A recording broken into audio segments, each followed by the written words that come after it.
Bonjour, c'est avec plaisir que je vous retrouve pour un nouveau numéro de votre rubrique Manager à l'affiche. Et merci à vous de nous suivre actuellement depuis notre site internet matinlibre.com. Et pour ce rendez-vous, nous parlerons cinéma africain, à travers la filmographie d'un acteur, réalisateur, scénariste et producteur béninois. Et par ces différentes casquettes que je cite et qu'il est évidemment fier de porter, je veux simplement désigner Monsieur Sylvestre Amoussou. Béninois vivant en France depuis plus d'une trentaine d'années, il est très attaché à son pays et il se bat comme un beau diable pour la promotion de son 7e art. Monsieur Sylvestre Amoussou, bonjour. Bonjour. Merci d'avoir accepté notre invitation. Tout le plaisir pour moi. Vous êtes au pays dans le cadre du tournage de votre nouveau film, L'orage africain. Un continent sous influence. Un continent sous influence. Le tournage a duré plus d'un mois ici. Exactement. Donc vous avez mis le clap de fin, comme on dit, il y a quelques jours. Il y a quelques jours. Exactement. Un petit bilan de ce séjour. Eh bien, un tournage très difficile. Parce que bon, défendre l'Afrique requiert beaucoup de moyens et malheureusement, les Africains n'ont pas encore conscience que nous sommes dans la guerre des images, que pour défendre ce continent, ce n'est pas les Européens qui vont financer, mais que ça doit être les Africains qui doivent accompagner le développement de l'Afrique et projeter une image positive de ce continent. On vous parlait de guerre des images, c'est un mot assez fort. Une guerre que, bon, je ne sais pas si les Africains, avec tout ce que vous venez de dire, sont vraiment aptes à remporter bientôt. Mais enfin, ça c'est un grand débat. Monsieur Amoussou, ces différentes casquettes que j'ai citées en début, les différentes casquettes de réalisateur, producteur, acteur, scénariste auxquelles j'ai fait allusion, ne sont-elles pas lourdes justement à porter quand on connaît toutes ces difficultés inhérentes à la production cinématographique en Afrique et en l'occurrence au Bénin? C'est vrai que c'est très difficile. Au départ, bon, ce n'était pas un choix. À la base, bon, un réalisateur a envie d'avoir un producteur qui finance, qui soutient et qui accompagne le réalisateur. Mais bon, vous voyez les sujets que j'aborde, ce n'est pas les sujets que les Occidentaux ont envie de voir. Parce qu'il y a plusieurs guichets en Europe, le fonds Sud, le fonds Image Afrique, le fonds... Enfin, il y a plein de fonds en Europe qui accompagnent les films africains à condition que ça soit des films sur le misérabilisme. Et vous n'êtes pas abonné à ces guichets? Non, non, parce que après une trentaine d'années en Europe, j'ai vu les images qu'on véhicule sur le continent, ça ne me plaît pas du tout. Donc j'ai pris conscience très tôt, parce que vous voyez bien, même aux États-Unis, avant qu'il y ait un président noir américain, dans les films, on a déjà vu ça. Hollywood n'est jamais loin de Washington. Et en France, dans le commerce mondial, on a sorti la culture et on fait l'exception culturelle. Il n'y a qu'en Afrique qu'on n'a pas pris conscience et puis on pense que les cinéastes sont des amuseurs publics et tout, alors que nous sommes là aussi pour éduquer, pour accompagner, pour éveiller les consciences.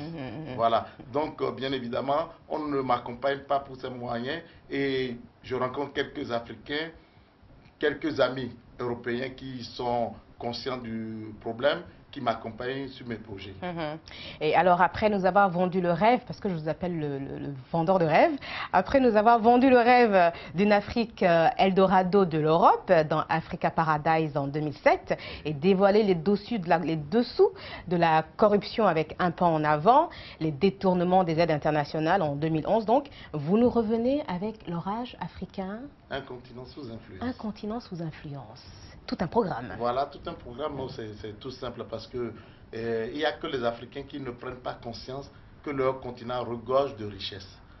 Tout le monde vient se servir en Afrique.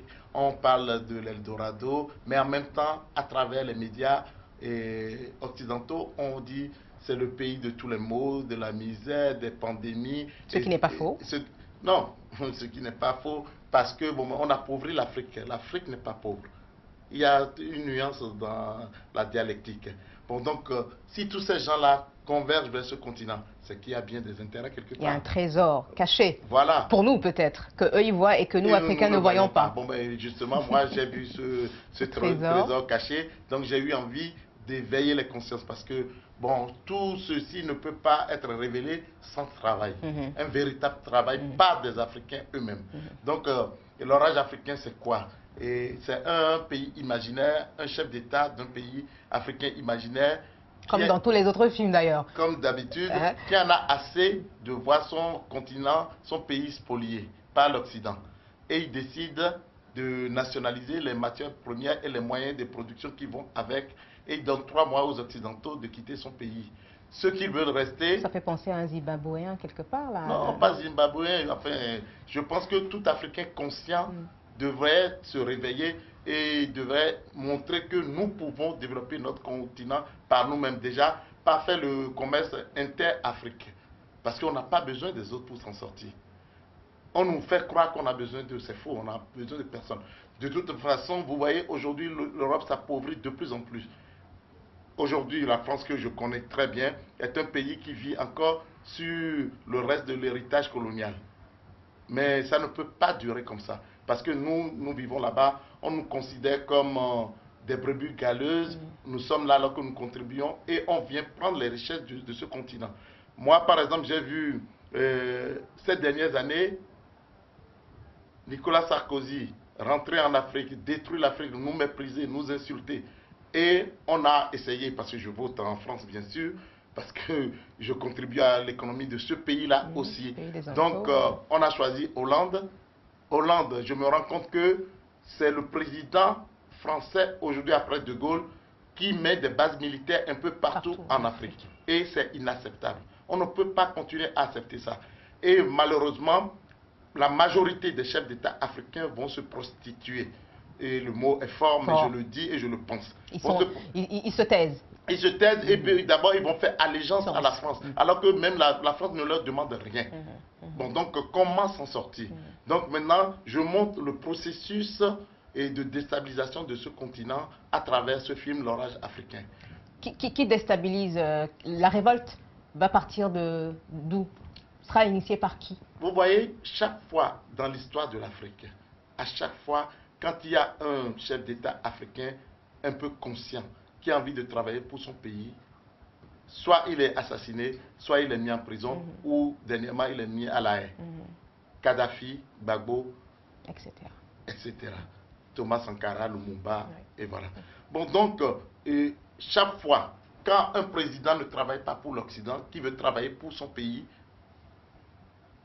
on l'enlève. Et là, moi je dis, il y en a assez. Maintenant, il faut que les Africains même se rebellent, qui prennent conscience que c'est à eux de choisir leur dirigeant. Et le dirigeant qui doit choisir ne doit pas être asservi, ne doit pas être au service d'un autre que leur service. Il est permis de rêver. Voilà. Parce que bon, là aujourd'hui, vous en connaissez sur le continent? Vous en voyez? Malheureusement, aujourd'hui, je n'en vois pas. D'accord, d'accord. Mais, c'est pas parce qu'on n'en voit pas qu'il n'y en a pas.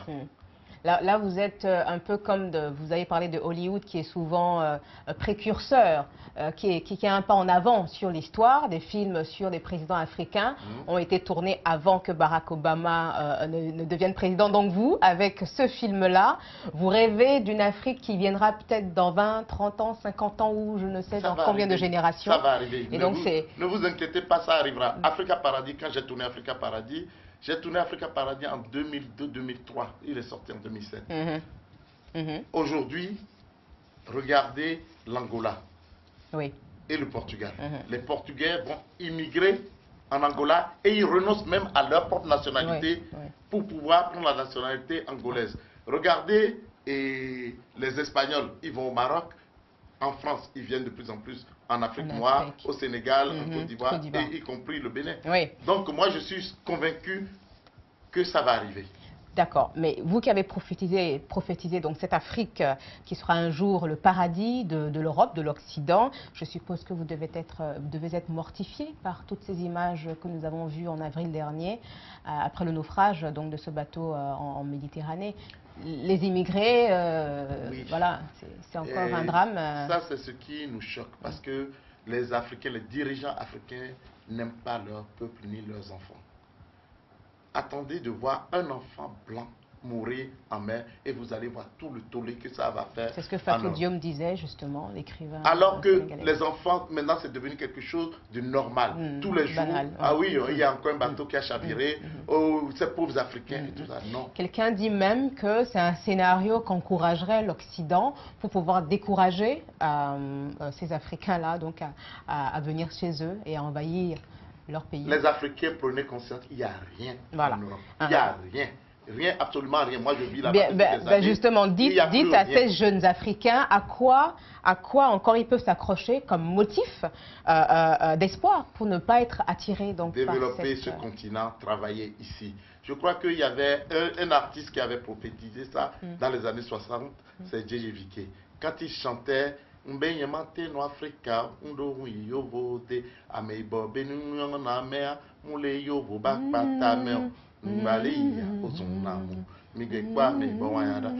l'histoire, bon, pour ceux qui ne comprennent pas le Lumina, ça veut dire que le bonheur d'un Africain, c'est pas dans le salon d'un Européen.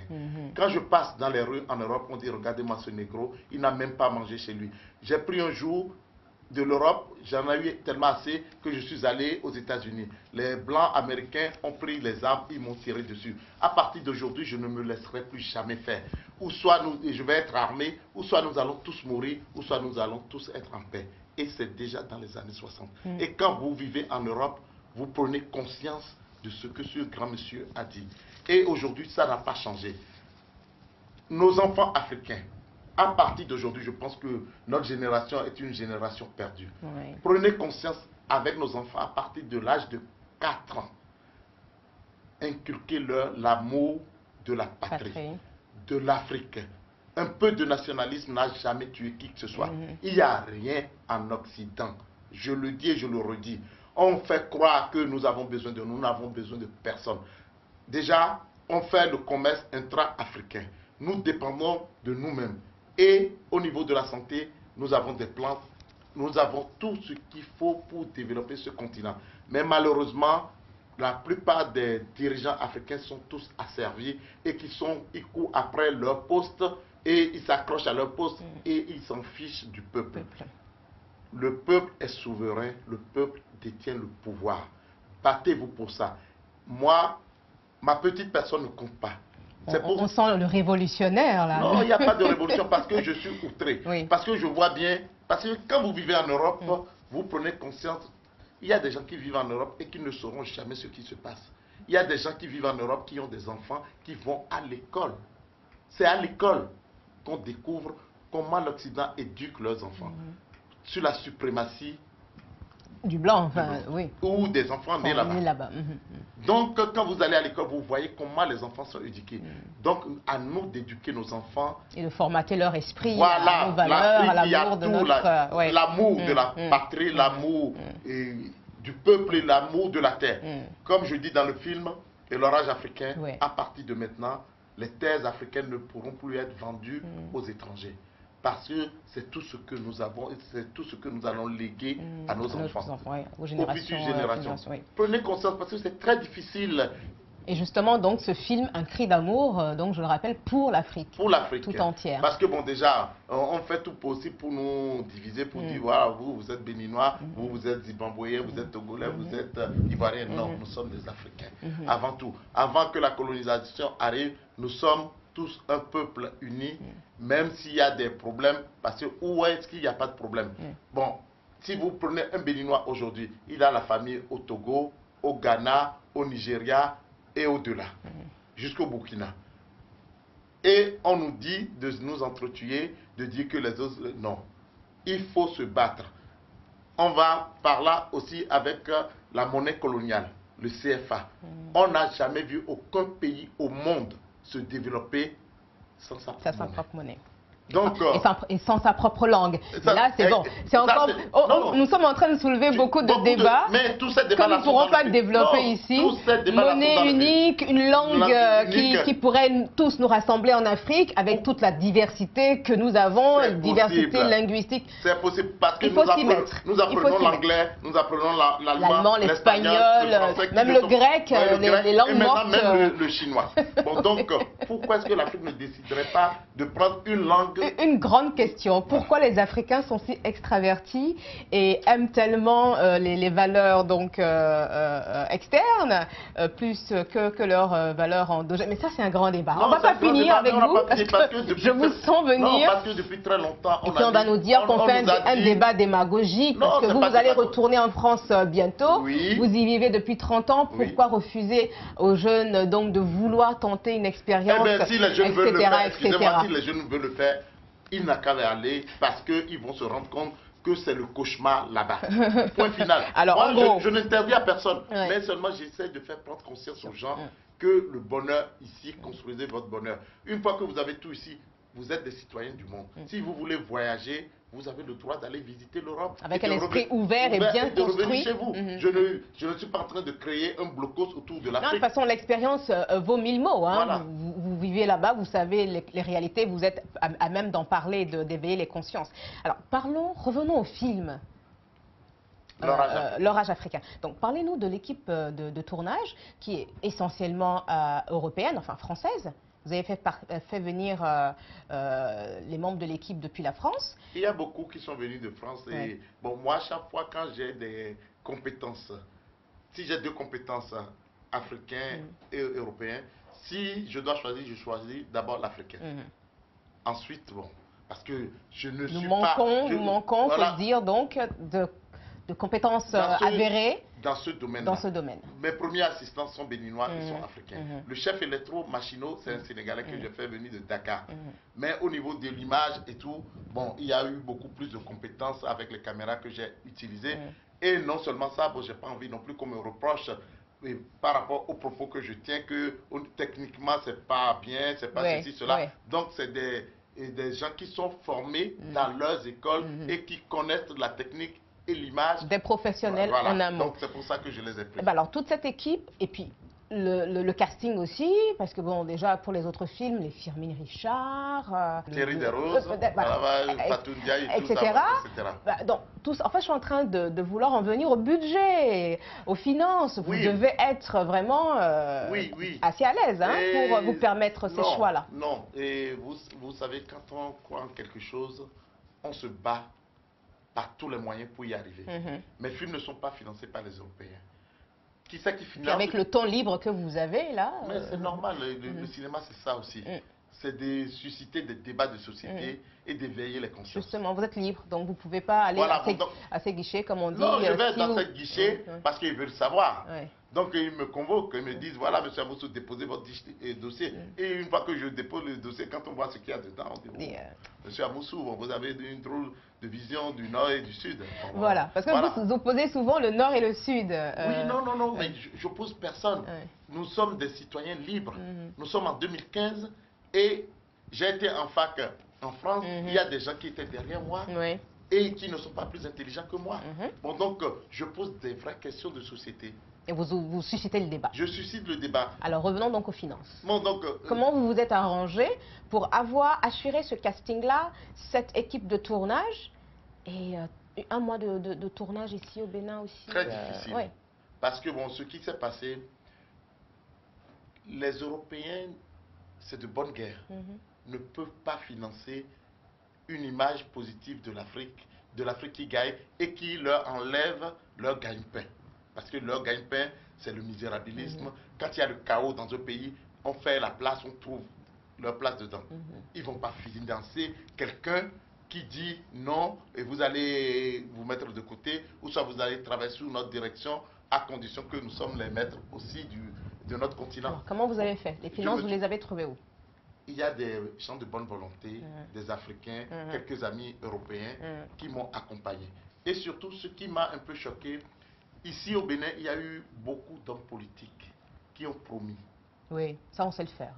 Qui ont promis. La promesse est facile. Des gens qui, franchement, des gens qui prétendent à des postes beaucoup plus importants dans ce pays. Si on pouvait les nommer, oulala. Non, je ne les nommerai pas, mais au moment venu, quand ils se présenteront comme candidats, je pense que j'essaierai d'éveiller les consciences. C'est de bonnes cartouches, vous me les filerez? Je vous dirai. Je vous aiderai.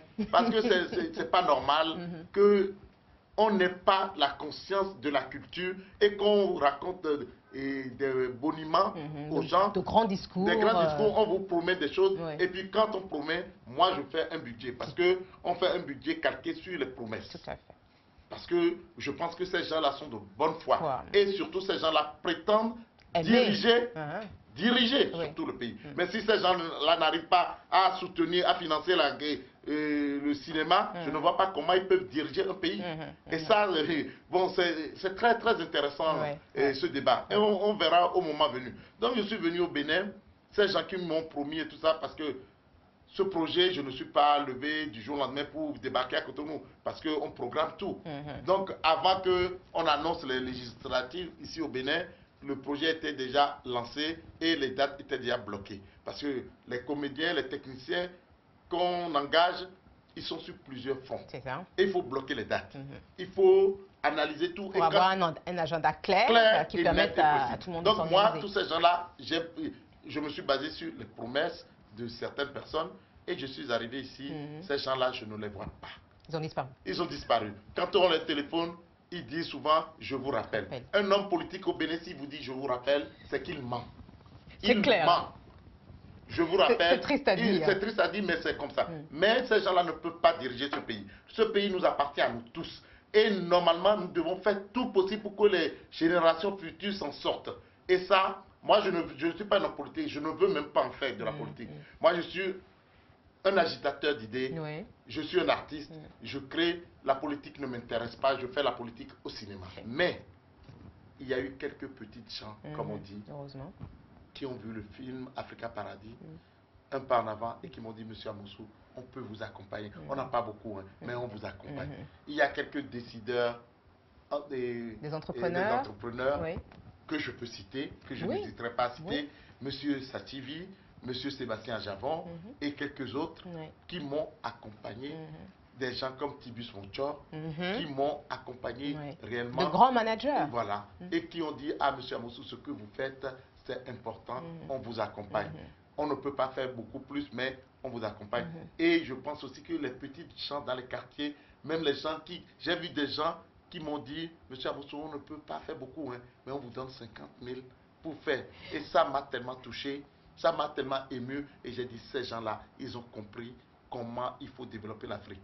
Mais la prochaine fois, c'est peut-être une idée comme ça. Certains hommes politiques, des jeunes, ont commencé à le faire. Vous ouvrez un compte, vous donnez les numéros du compte et tous ceux qui veulent vous aider pourront faire des versements. Il n'est pas trop tard parce que bon, ce qu'on appelle, le film est terminé, mais bon, j'ai encore des dettes sur le film. Et non seulement ça, il y a la partie post-production qui coûte extrêmement cher. Il y a la musique du film, il y a le bruitage, tout ça coûte très cher. Mais je peux vous garantir, et c'est pas un rêve, ce film fera énormément de bruit. On le souhaite. Parce que tout ce qui s'est passé, parce que le scénario, j'ai mis 10 ans à construire ce scénario. J'ai observé la vie politique en Europe, en Afrique. J'ai fait plusieurs voyages des deux côtés du rive pour pouvoir écrire ce scénario. Et ben on a hâte. Parce que même sur le tournage, les techniciens qui connaissaient le scénario, ils ont été surpris par l'ampleur qu'a pris le film. Et au niveau du casting, toujours pour ce troisième film, vous avez pris comment on appelle ça, rôle principal, une chanteuse, notre star, la chanson ici. Malheureusement, je ne vous coupe pas. Et je pense que le monde de la chanson et le monde du cinéma, ce n'est pas deux mondes comparables. Eh bien, j'allais en venir. Parce que quand j'ai eu l'information, j'ai dit, bon, elle n'a jamais fait de film. Est-ce qu'il y a eu une préparation? Et ce n'est pas parce qu'on est une star de la musique qu'on va forcément... Elle aurait pu juste faire une apparition en jouant son rôle de chanteuse. Mais en tant qu'actrice, est-ce que ça a été préparé? Et donc, moi, vous confirmez que... Moi, j'ai cru. Nous parlons de Zénab. Voilà, j'y ai cru beaucoup. Et j'ai pensé que... parce que c'est une artiste talentueuse. Tout à fait. Et j'aime son côté engagé, enfin panafricaniste. Elle s'habille vraiment. Et c'est ça, parce que je ne la connaissais pas personnellement. Et je l'ai vue. J'ai pris contact avec elle. J'ai discuté avec elle. Mais le cinéma demande beaucoup de disponibilité. Bien sûr. Quand on vient sur un plateau le matin, on ne sait pas à quelle heure on va partir. Bon, donc, c'est pas le même job. Oui. Donc, finalement, malheureusement, on n'a pas pu travailler Donc, ensemble. vous avez dû changer au pied levé? J'ai changé, j'ai pris une actrice qui s'appelle Delphine Abbott. Ah oui, Qui d'accord. est une actrice de cinéma qui a été extraordinaire D'accord. dans le film, ainsi que l'actrice Sandra Adjaro, Oui. qui a déjà joué dans mon précédent Un peu film. en avant, oui. Et j'ai engagé beaucoup d'acteurs au Bénin. Et dans ce film, j'ai fait venir Eric Ebouane, Ah, encore? qui a joué Lumumba, Oui. et qui a déjà joué dans Africa Paradis. Si. Il est venu et il y a eu des acteurs comme Philippe Garoua, Sandrine Bulto, et qui sont venus de France et tout pour participer, etc. Alors, à quand ce film? Bon, pas ici parce qu'on n'a pas de salle de cinéma évidemment. Donc, ça va sortir en France quand? Pour l'instant, nous venons de terminer. Comme je viens de le dire, il y a la partie financement pour la post-production. Oui. Donc, il faut. C'est une autre bataille, ça. Voilà, c'est une autre bataille. D'accord. Donc, je suis encore dans le pays pendant quelques jours et je vais essayer de rencontrer les gens, de voir leur engagement citoyen pour la culture et pour le développement de l'Afrique. Je verrai, et ceux qui le souhaitent, ils peuvent toujours me contacter et pour pouvoir faire quelque chose pour ce film. Et je suis fier que ce film vienne du Bénin pour pouvoir se répandre dans le monde et sur l'Afrique. En espérant que donc à sa sortie, on puisse faire donc une avant-première au Bénin, je le souhaite. Soutenu par l'État. De toute façon, le film viendra au Bénin d'une manière ou d'une autre. Le film viendra. Peut-être que le pays va l'acheter?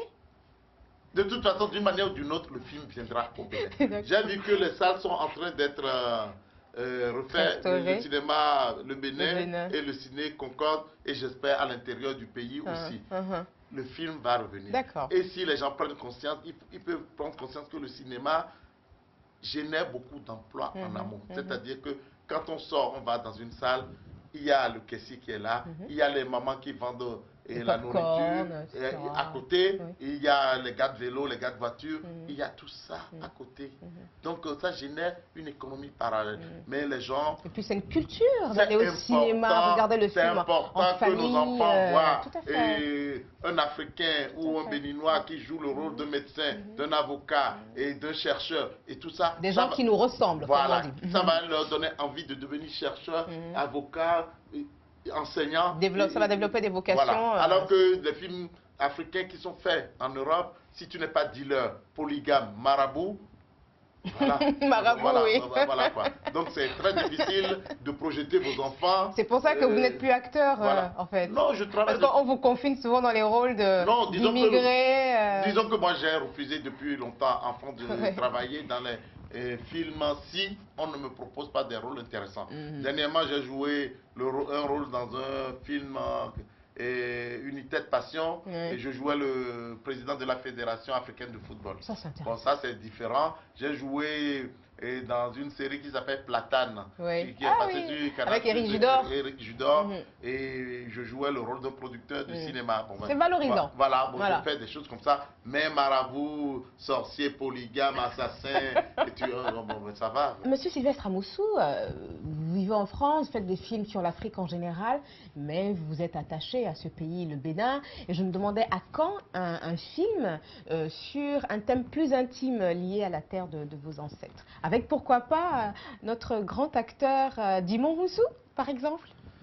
Ouais, pourquoi pas. Mais bon, j'espère vraiment trouver un sujet, parce que le sujet au pays ne manque pas. Il y a énormément, parce que quand je sors, j'observe la société, je regarde ce qui se passe autour, et j'espère que quand j'inviterai Timon Oussou, il acceptera de venir le faire. Parce que je l'avais déjà invité sur Un pas en avant, et moi, comme Timon Oussou est à Hollywood, c'est pas... Il doit être très demandé. Mais bon, je pense que, bon, l'avenir le dira. Parce que si nous avons la chance d'être à l'extérieur, je pense qu'on peut se donner la main pour montrer que le Bénin est uni et fier. Quelle est votre citation préférée, Samsou? L'amour. L'amour. L'amour, toujours l'amour. Parce qu'avec l'amour, on peut tout faire. Donc ça, c'est votre mot préféré? L'amour. L'amour. Toujours l'amour. L'amour du travail bien fait. Toujours l'amour. L'amour, la passion pour le cinéma. L'amour. L'amour pour votre femme aussi. L'amour aussi, toujours. Justement, parlons de la femme africaine béninoise. Vous la préférez comment? En voile, enfin donc voilée, en pantalon, en robe, sexy, soumise, libre, capricieuse? Libre. Beaucoup d'adjectifs. Vous savez. Parce qu'aujourd'hui, il y a des débats qui se font sur la femme qui ne doit pas être salariée, qui ne doit pas travailler pour une autre personne que son mari, etc. Non. On parle. Je pense que nous ne sommes. Et l'économie du Bénin, l'économie de l'Afrique est tenue par les femmes. Moi, j'ai toujours travaillé avec les femmes. J'ai toujours aimé les femmes. D'abord, ma chef opératrice, c'est une femme. Je pense que ma maman m'a donné l'envie de me battre. Même si papa travaillait, maman était commerçante et maman a fait beaucoup. Nous sommes 9 enfants, donc 5 filles et 4 garçons. J'ai des sœurs qui travaillent. Nous avons tous fait les mêmes études.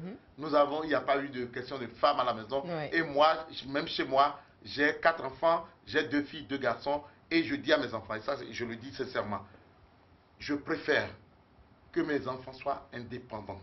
Mes filles aussi bien que les garçons. Et mes femmes, mes filles ne dépendront jamais d'un homme. Économiquement, il y a l'amour. Mais l'amour ne veut pas dire la soumission. Moi, je respecte ma femme. Ma femme, jusqu'à présent, et j'espère que jamais je ne porterai la main sur ma femme. Ça fait 20 ans que nous sommes ensemble.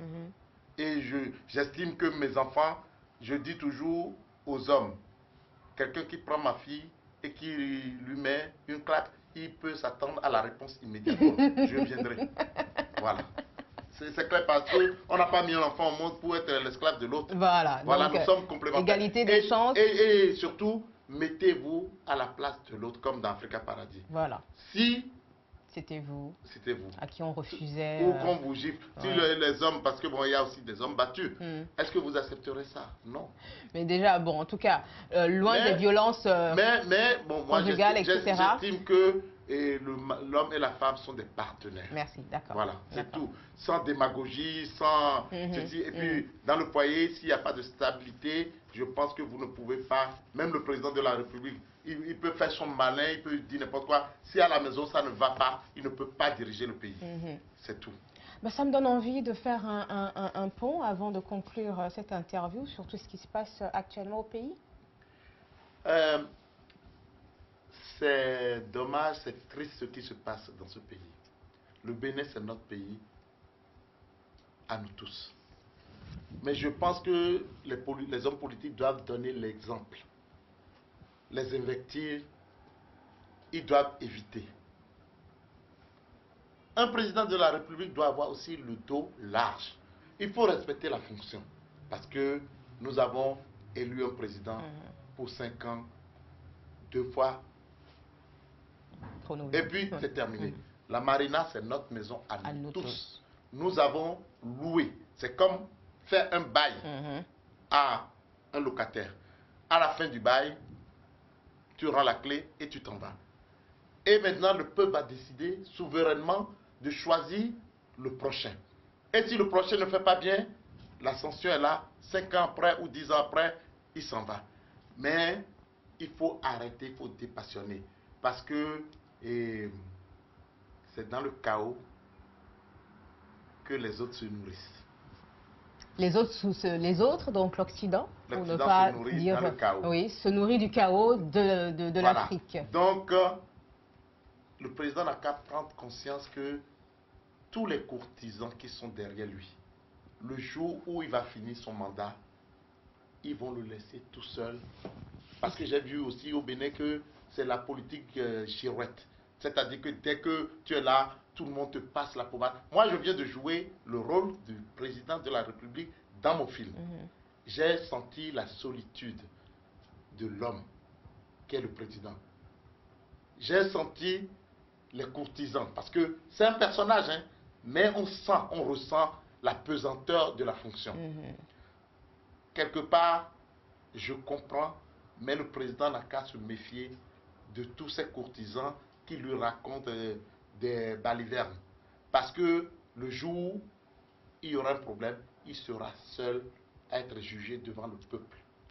Les autres ne sont pas élus, c'est lui l'élu du peuple.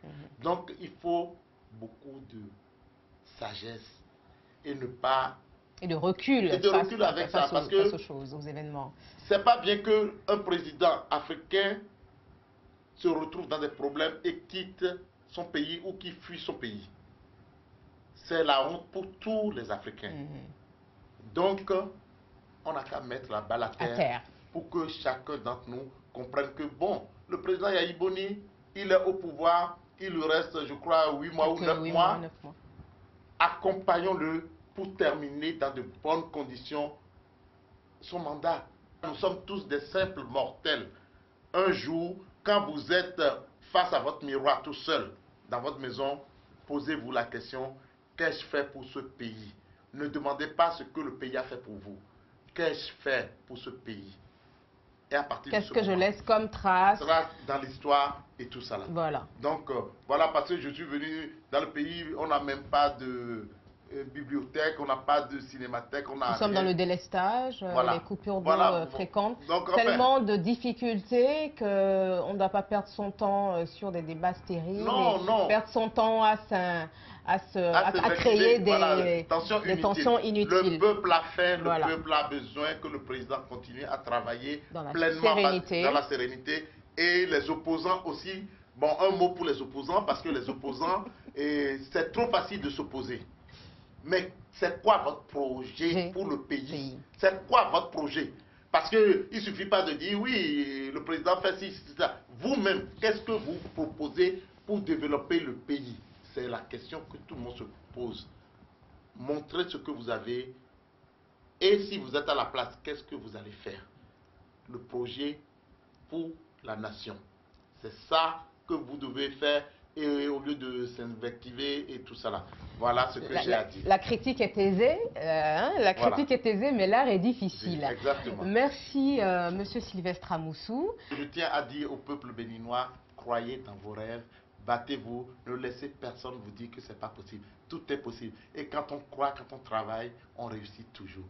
Mais au bout de la réussite, beaucoup de travail. Voilà, et de sacrifice.